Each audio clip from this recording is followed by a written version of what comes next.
ठाकुर जी मैया से कह रहे मैया तेने एक लाला और रखो है, तभी मैं कहूँ सवेरे सवेरे में उठूं तो मैया कहाँ को भाज जाए और दूसरे लाला प्यार करवे जावे। तू मेरी बात सुन ले आज। बोले कहा अब तू यही को बैठा के गोद में भोजन करियो, मैं तेरी गोद में ना बैठूंगा।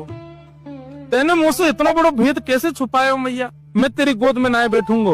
मैं तो अब नंद बाबा की गोद में बैठे, जे तेरो लाला मैं नंद बाबा को लाला हूँ, मैं तेरो लाला ना हूँ आज सो। नंद रानी यशोदा कड़ी कड़ी सुन नहीं, अच्छा और तेरी गोद में बैठ के भोजन नहीं करूंगा। और आज सुन ले मेरी एक और बात। बोले कहा मैं घर छोड़ के जा रहा हूँ, मैं घर छोड़ के जा रहा हूँ। वो कहाँ जाएगा, इतनी सारी गोपी मोते प्रेम करें, कोई के भी घर में चलो जाऊंगा, वहीं रहूंगा, अब तेरे यहाँ ना रहूंगा मैं, तू दूसरों गोपाल ले आइए मेरे जैसो।